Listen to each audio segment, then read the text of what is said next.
Hi, I'm an attorney working in the area of election law and constitutional law, and I'm here at the request of the Board of Supervisors. Originally, I think it was intended that I would answer some questions and interact with some of the, legal opinions and facts that have been put forth during today's meeting. I flew out this morning for that purpose. Unfortunately, because this meeting has gone long, it's going to overlap with my return flight. So instead, I have to limit my comments to this 3-minute window.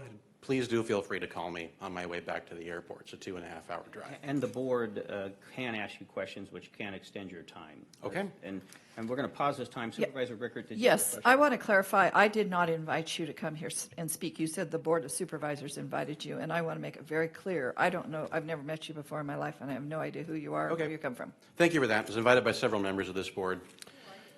My name's Alexander Haberbush, and I'm an election attorney. I work with the Lex Rex Institute, which is an organization dedicated to transparency and accountability in government. And, we've received a lot of materials today. I began to go through this report that was delivered to us from the Shasta County Clerk, Registrar of Voters. Got through about a page, realized I wasn't going to be able to do that during today's session, so I've sent that to my legal team, who's going to be making a set of comments talking about the accuracy of the legal representations that are made in there. But a few points in no particular order that I would like to address, because they're errors that have been made several times today, include the claim that voting machines involved in elections, are not connected to the internet. That, as far as the elections code goes, that is true insofar as they are part of the voting system. That doesn't mean the machine has no capability of being connected to the internet. It means that it isn't connected to the internet when in a particular mode. We heard kiosk mode referred to. That's what that means. Another thing is the idea that we would be disenfranchising handicapped voters. This is actually referred to in section 19227 of the elections code. And that section actually makes plain that computerized voting systems make it more difficult to accommodate the handicapped. It's sort of creating provision for that. Another is volunteers in polling places, and specifically volunteers performing hand counts at precincts. All of this is provided for explicitly in the elections code. That's section 15270 of the elections code. But the really important thing I'd like to address is the idea that voting systems that have been thrown around repeatedly through our time here. A voting system is quite simply any means of mechanical, electromechanical, or electronic system and its software, or any combination of these. So anything you adopt is a voting system. That's not a specific technical term to refer to only electronic voting systems, manual voting systems, mechanical voting systems. Those constitute them as well. There are other counties that have already implemented proprietary voting systems. Los Angeles is one. And there is no legal, final point, there is no legal issue whatsoever with proceeding to a vote on the idea that you can keep paper balloting with manual counting. If you were to phrase a motion to this effect, I think it'd be as simple as saying that we move today to adopt such a system contingent upon approval by the Secretary of State, details to be worked out at a later date. Mr. Alexander, I know you're out of time, but I did want to ask a question in your professional experience. From what I understood, that hand counting in California, just that basic fact, is legal. That's correct. And that many other cities and counties throughout the country do, in fact, hand count. I would say I'd actually go a step further than that. Hand counting is not just legal, hand counting is preferred. For the 1% verification of the vote, a hand count is required. For recounts, a hand count is required. Throughout the elections code, it is very, very clear that paper balloting and hand counting is the go-to. That's the gold standard. We use machines because they're quicker and easier, not because they're more accurate. The elections codes are very, very plain on that point. What do you think about the proposition of to be able to satisfy all Americans with disabilities, having that portion have a ballot printing machine just for that prints out a ballot that is not going to be electronically tabulated, that it just simply is going to produce a ballot, and then that ballot has the possibility of hand counting. Do you see that as a possible compromise to satisfy not only federal law, but state law here in California with regards to voters with handicap? Well, that's actually exactly what the code requires. One booth per precinct or per polling place is required to be a handicapped accessible booth. Now, when the code refers to handicapped accessible machines, it actually refers to this like it's a problem, because it's, you know, dealing with the old Braille printed paper ballots, where it would have been a lot easier for somebody to feel it out. So they had to develop kind of more complex systems to accommodate for that electronically. I think nowadays oftentimes the easiest way to do it is through some kind of an electronic system. But it's absolutely an option to have one of those per polling place. We've heard here today that it would take 1,300 individuals to count the number of ballots that we have here in Shasta County.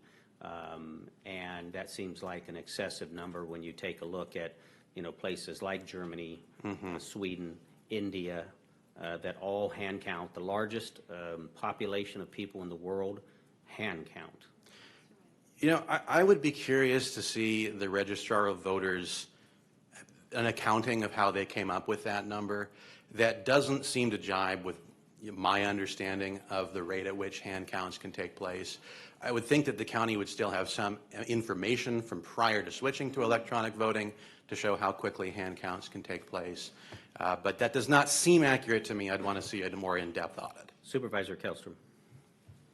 Well, I was just going to take the time to clarify. So, I mean, Reuben Cruz, you're our legal counsel, and you're kind of the jack of all trades when it comes to all county business. This guy seems to be a little more specialized. So you're saying there's no state laws that we would be in violation of. The way we read the law is if you use an electronic voting machine, it has to be one of these three. And so I just wanted to clarify that while you're here with county council. It doesn't say that you have to have an electronic voting. I just wanted that clarified. Yeah, it's not even the case that if you have an electronic voting machine, it has to be one of these three. Los Angeles has done it a different way already. You know, I think they spent $300 million hiring a company to make their own proprietary system just for them. Now, that's an electronic system. They had to program the whole thing, buy all the machines, so on and so forth. But anybody, I mean, elections code is very explicit. Anybody who has a voting system can present that system to the Secretary of State for approval, and provided it meets the requirements in Division 19 of the election code, then that's an acceptable voting system. Supervisor Garman. Thank you, Chair. I got a couple of questions, Alexander. The first one is, you said a few of us invited you here today.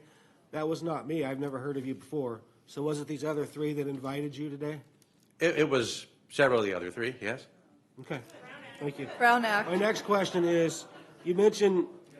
Well, Mr. Alexander, I did not talk to you. I do not know who you are, so there's no Brown Act violation. Right. Yeah, I can clear this up. Yeah. He, as well as many others here, had reached out to me, and I said, if you want to show up, show up. You have 3 minutes public comment. This is how it goes. Well, Okay, moving on to my second question, folks. My second question for you, sir, is you mentioned you kind of put together a little motion that would be contingent upon the Secretary of State's approval. So if we go with that motion, tomorrow morning we don't have a voting system in place. Are we going to be sued because of that? Well, I can't comment on whether or not you're going to get sued. I can just comment on the validity of any particular action. You can sue somebody for whatever the heck you want. And I think that the state's shown that they're fairly litigious on matters relating to elections. You know, it's kind of ironic. Earlier I heard, on the one hand, people saying things like, you know, people basically crying at the idea that the state might sue us, and on the other hand saying, oh, it's ridiculous to say that we're being bullied by the state of California. As an expert in the field, would that have teeth? In my legal opinion, a lawsuit over a motion passed today that says that we plan to implement a paper balloting and manual count system, details to be worked out later, a suit over that motion, I think, would not hold any legal merit. Thank you. That's all. Supervisor Rickard. okay, lots of interesting questions. So we seem to have a Dr. Frank 2.0 here, and I want to know who paid for your trip here? I'm not at liberty to disclose that. You're not okay. It's attorney-client privileged. I haven't asked for permission. I can't disclose it. May I ask who your client is? That's attorney-client privilege. Okay, so when you first came up here, you said the board invited you here, which the board means 5 of us. So then all of a sudden it comes down to, I said it wasn't me, Tim said it wasn't him, and so you said it was these 3, and then all of a sudden they're ducking out. I need some straight answers here. I need some transparency and some honesty. And I'm thoroughly disgusted with this. Well, Supervisor Rickard, I said he had no contact with me. You said he had no contact. Supervisor Garman said he had no contact. So That's not what he said. He said all of us invited him. did I have any contact with you? You did not have any contact All with right, me? there we go. Did you have knowledge of him coming here? I did not. You can say that with a straight face. Okay. First time I talked to you was All right. just now. So, okay. The point is, so I I think have we- I some think we narrowed questions. it I down have at some this point. questions. Well, yeah, we've narrowed down a lot. So I have some questions. So what is the percentage of error with a hand count? What is the percentage of that? I think that varies based on the particular protocols that are implemented. So roughly, what is the percentage of error? I can't give a generalized answer to that question. Okay, could I please ask the Deputy Secretary of State to come forward? Because I think I asked you this question at a previous meeting, and I want the facts about what the error rate of hand counting is. And Supervisor Rickard, I have some statistics for you, so I can follow up on that as well. Well, I'm asking the expert. Yes, but I have some statistics for you. I do think that the deputy would be the one to answer the question. Well, very good. Because I I'm glad. don't know what the source of your statistics are. Can I explain why a generalized answer to that question is impossible? I'm sure there is. Go ahead. The California Elections Code specifies specific requirements that any vote system put in place needs to meet. That's because there are systems of varying degrees of reliability for any particular method applied. There are more and there are less reliable voting machines. There are more and there are less reliable tabulator machines. I mean, we saw all kinds of errors in Maricopa County using tabulator machines that were, I assume, different from the ones that are currently utilized in this county. There are different methods used for hand counts, and they have different degrees of accuracy. And I'm only interested in Shasta County in terms of what's happening here. And I wonder if the Deputy Secretary of State could please come forward and answer, in her opinion, what the percentage of error is for hand counting. Thank you, Mr. Alexander. I think that Thank you. that the public needs to know that answer. Supervisor Craig? Yeah, if you could wait just after she speaks. I have a question for you, Of course. and I think Council Cruz does as well. And I'm sorry to put you on the spot. No problem. Again, Susan Lapsley, Deputy Secretary of State. As we talked about last time, and gentleman is not incorrect, it varies, right? It depends. There's Sure. a lot of different ways, like we talked about before. How do you implement the system of hand counting? And there's a lot of different factors that go into it. The age of people, how long they've been sitting there, if they're having to sit there for 6 hours and glaze at boxes and being checked. But the studies show that there's an error rate of anywhere from 1% to, if you look at the Nye County hand counting that they did, their first day of hand counting, it was a 25% error rate. So it, again, depends on the protocol, depends how it's put into place, but there is a 1% kind of generally recognized error rate up to anywhere to 25, again, depending on how it's implemented. So potentially, we could have 1 out of 4 votes in question. I mean, if it goes up to 25%.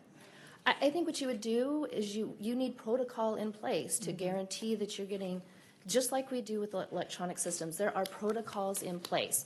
We have strict chain of custody. We have requirements for air gapping. We have requirements for logic and accuracy. We have all the things that we already talked about.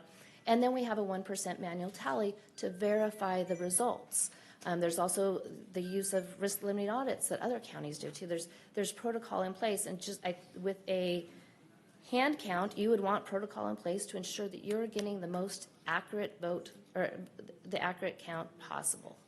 Okay, has there ever been incidences of people trying to bring in duplicate ballots or anything like that? Is there ever any issues? I think unfortunately in elections, you have some that are going to be losers and one that's going to be the winner, right? So Right. there's always the opportunity for mischief and Right. fraud. And like we talked about last time, that's why any system that you guys look to implement where there's hand counting, you're going to want to ensure that the ballots are serialized right at the get-go, that you capture the image of them right at the get-go, and then that there's a verification of it after either before or after the hand counting to verify. You have two things to compare and say, okay, where's our margin of error, Right. and be able to identify where the issue is. Well, thank you. I want to confirm that hand counting is not a foolproof method of voting. It's not 100% accurate, is what you're saying. The historical documentation shows that it is not accurate, and it is expensive. And it takes a really long time. So those are the three downsides of the hand counting process. Thank you. Council Cruz? Hi, everybody. Name is Clint Curtis. I am actually the programmer that testified in 2004 as the person that wrote actually it was the prototype for electronic voting machines, both scanners, anything, any computer. And essentially that when I wrote it, a fix was already built in to make it so someone could adjust the election any way they wanted to do. Why did I do that? That's a good question. I did that because I'm a computer programmer, and I assumed, because remember, electronic voting machines are not out there yet. I assumed, since, the Republican that I was at the time, Tom Feeney, the Speaker of the Florida House, knew something I didn't and was trying to keep those evil Democrats from cheating, right? So I wrote it, handed it in, and said, this is why you can never use computers, because there's too many layers, you can't keep hold of them. And I handed it to the owner of the company, and the owner of the company says, no, you got this wrong. This is basically for flipping the vote down in West Palm Beach. So I immediately told people, quit that company, the whole 9 yards. 20 years later, we're arguing the same thing, except now it's on its head. It was always Republicans that were giving me trouble. They wouldn't make that move. And the Democrats were adamantly opposed to corporate control of their elections, which is what it is. The corporations have the software, they have the control, they don't give you source code, you don't blueprint the system, you have absolutely no way of knowing anything. And either you accept it or you don't. In 2004, I was all over the place, talked to everybody, talked to Barack Obama when he first was elected to the Senate, right? He was showing around his office, he's really happy because it was cool, but it wasn't, it was in the basement, it was terrible, but he thought it was cool. Anyway, we were walking around there and we were saying, this is the problem. He says, yes, we need to get rid of these machines. We need to get a hand count, but we've got to get the Republicans on board. Well, the Republicans are on board. This is our opportunity to get corporations out of our elections. There has been a massive amount of misinformation from the Secretary of State's office, in fact. She just told you about all these things about the error rates. The error rates are not real. They've made them up. When you see the research, there is no research. So we actually ran them. We ran hundreds of them. And the error rate, using between a 14-year-old and a 74-year-old man, was exactly 0. 0. They never messed up. They ran through 100 ballots in 2 minutes and 32 seconds, I think it was. Very quickly. You can count this whole election really quickly. I've done the math based on probably exaggerated figures, because usually the people that want corporations, I guess I'm off. Tell us about, are you a computer? Hey. Now, when we ask questions, Supervisor Rickard asked the last person a question, Supervisor Garman, and we all did. We have our policies and our rules. If we ask questions, we do have some rules here. So, sorry for the intrusion. Are you a computer programmer? I was at the time. I have worked for NASA, DOD, DOT, ExxonMobil, all the big guys. I was like a superstar prototyper. So if you could think of it, I could program it. Are you a Republican or a Democrat? I am a Democrat. I'm a Biden Democrat. In fact, I was the Democratic congressional candidate in the next county over. Placer, Lassen, El Dorado.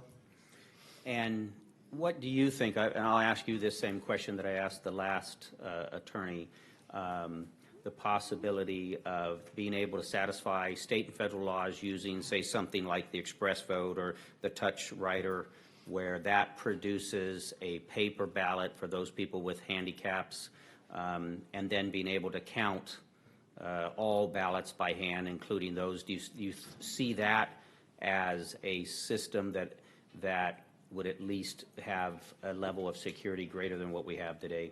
Yes, that would probably work. You have to satisfy Hauber. You have to satisfy that element.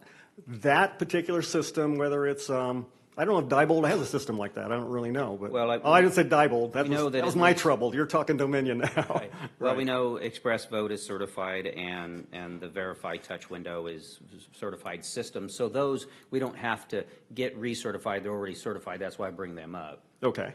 And, Right. Yeah, if it's available, it should satisfy the federal end. It should satisfy the state end.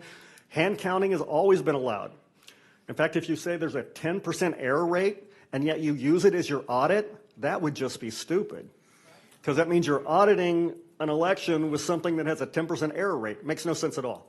Well, So show me the data. you know, and here in this county in 2012, we did have a recount of a particular election that was, one person had apparently won by 11 votes, and so a recount of that contest took place, and they had one from their side, one from his side, one county worker, and they flipped, I believe, 26,000 ballots.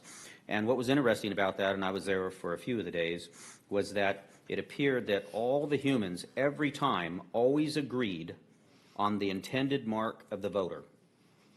But many, many times the computer got it wrong. And one could even argue that the human is better than the computer. The human is vastly better than the computer. You have to line up your dots. When you actually are trying to run an election, you're not really looking at candidates. You are looking at dots on a grid. So you basically are playing a big game of Battleship. All my NASA experience was EDMS systems and all that sort of thing. So anyway, so dots on a battleship. Basically, you find the dots, you calculate how dark the dots are and the coverage of the dot. And from that has to be tied to a particular person. So I don't know about that switch people around thing. That's a little weird. I've never heard that before, but that dot should be tied to a particular person. Otherwise, you'd have to have a separate program for the switch around people, because otherwise it's going to read it wrong. Now, we talked about open source. Tell us about your opinions and the problems with open source machines as well. Open source is better than private companies who won't let you see the source code, won't let you check their systems, won't let you blueprint them. Basically, you're in the dark. You know nothing. And that's just the companies. That doesn't even matter the other layers, which, you know, is crazy. But essentially, open source kind of fixes some of that, but most people don't read open source. I mean, I do. Do you? Anybody else? No geeks in here? Oh, come on. Anyway. I think John Russell was maybe the only one, if you're in here still, John. Anyway, so it'd be two of us in the room that could actually tell you what you're doing. There is a massive amount of money in this stuff. When I first came out with this thing, I was offered $1 million just to shut up. Just to shut up. Not to validate anything, just to shut up and go away. And later I was told you can get up to 10. We'll get anywhere you want. I said, no, as long as it's taken, I'm beginning to wonder if that's a good choice, but, you know, there's a massive amount of money in this thing, so you can't really do it that way. Additionally, another thing that people bring up, and it always drives me crazy, is our machines are not on the internet. The internet is a protocol. Hypertext language. Okay, got that. Okay, so that's a protocol. If you plug a machine in, you are networked. This is how we used to network back before we did modems and stuff like this as old people. We would actually send it through the house wiring. That particular protocol is still available today. And you can get it. You can send a lot of data on a copper wire. You can also make it so that it is wireless, because essentially you have a 500-foot antenna, because everything it's plugged into is connected, as well as you can send out a signal. So the fact that it's not on the internet, while that might be true if it's not using that protocol, is also kind of disingenuous, because that's kind of telling people that don't understand that there's no access to it. which is completely wrong. You plug it in, you got access. Clint, what, there are lots of cities and counties that are small that hand count. Why the significance about what's occurring here today in this boardroom? What's the significance about this when many other small cities and counties across this country, entire countries, hand count? What's so important about Shasta County right now? You're doing something that most people haven't had the guts to do. It's actually gone the other way. I mean, I've been working on this 20 years. Most of those laws you have in California about audits and all that came from my work in 2004. I worked actually personally with Deborah Bowen on several of these things. I don't know if you remember her or not. But we worked personally on this to get it close, but it's been chipped away. Your audit was originally supposed to be 10%, and then it went to 5%, and then it went to 1%. And in some states, it's down to, well, we're going to do a race in 5 precincts, which means they're actually counting 0.0001 of the results, which means they miss 99.999 errors. Supervisor Rickard, you had a question. Yes, I just want to be fair and for full transparency, may I ask who invited you today? Because I don't think you just dropped in from Florida. No, I heard about this, and I decided to come. And I paid for my own. You paid for your own. And you I'm an attorney. I make pretty good money. Okay. Unless you would like to pay me. So who invited you? Who invited you? Just have you had any contact with any of these board members? I did have contact with 2 of them, and we chatted about this as to what I would need to do and what I would need to say. But what I've been saying is what I've been saying for 20 years. 20 years on the record. Has technology changed at all in 20 years?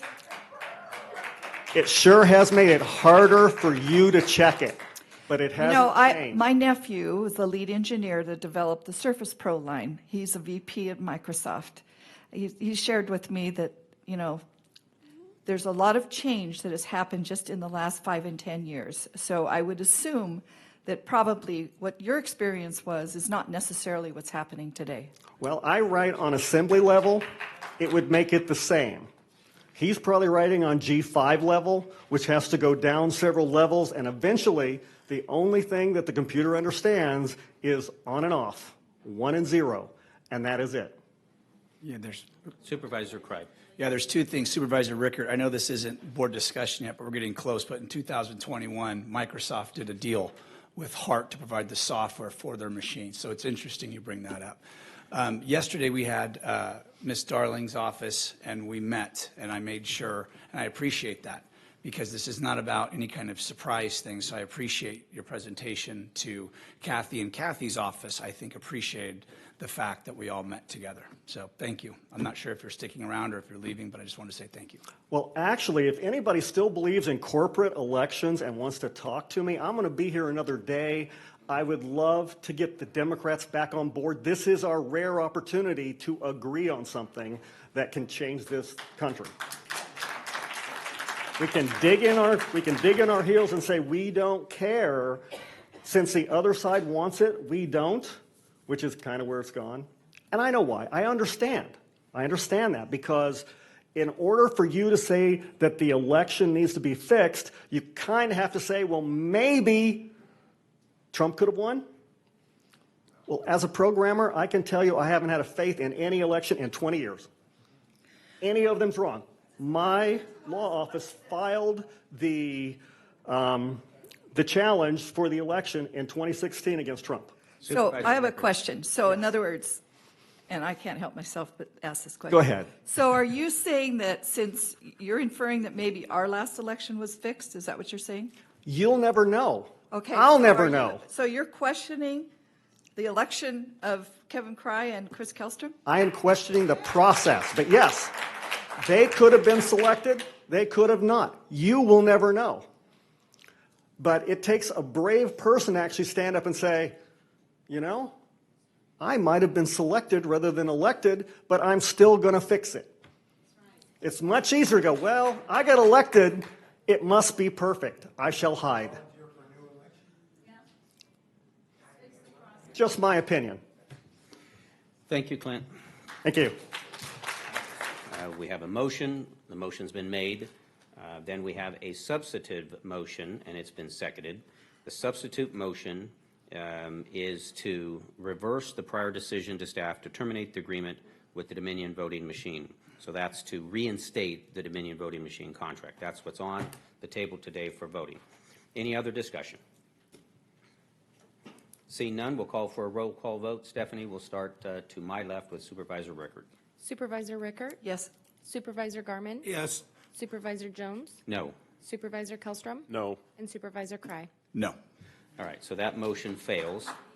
So now we'll bring it back to the original motion. The original motion was item number 4, consider providing alternative direction to staff, and that is to prepare a process for hand counting using a machine from either ES&S or HART that would satisfy all laws with regards to those with handicap, and submit that to the Secretary of State for approval of that process. That was my motion, and it's been seconded. Any other discussion? We'll this time do a roll call vote, starting to my right. We had a Supervisor Cry. Yeah, I want to make sure I say this before the vote. And these were a lot of the notes I had. And when I came up here in October of 21, the 18th, I came up here about more of a national issue, which was what I believed was about masking our kids and what was happening and people not standing up. I represent District 1 in Shasta County, and I hadn't made up my mind as this process has gone on, regardless of what people believe or not. But then I get a challenge coin from a gentleman this morning, a Vietnam vet. Oh yeah, that's fine, but I'm gonna say it, because what I realize is the decisions we make up here are far greater than just our county. And my whole journey started around people not standing up what seemed like, what I would say, common sense. And what's been troubling is to hear people throw different barbs, completely unsubstantiated, about any of our process up here and how we arrive at a decision. But I will tell you, if the people that came up here and spoke for the first time and had mentioned that, if you don't keep doing that, we're going to get what we've always gotten. So I would continue to encourage people to come up to speak for the first time and get engaged, because it truly does matter. It does matter. Thank you, Supervisor Cry. Any other discussion? Seeing none, Stephanie will call for a roll call vote, starting at my right with Supervisor Cry. Supervisor Cry? Yes. Supervisor Kellstrom? Yes. Supervisor Jones? Yes. Supervisor Garmin? No. And Supervisor Rickard? No. Motion carries 3-2. Thank you all. I know it's been a long day. Now we will move on.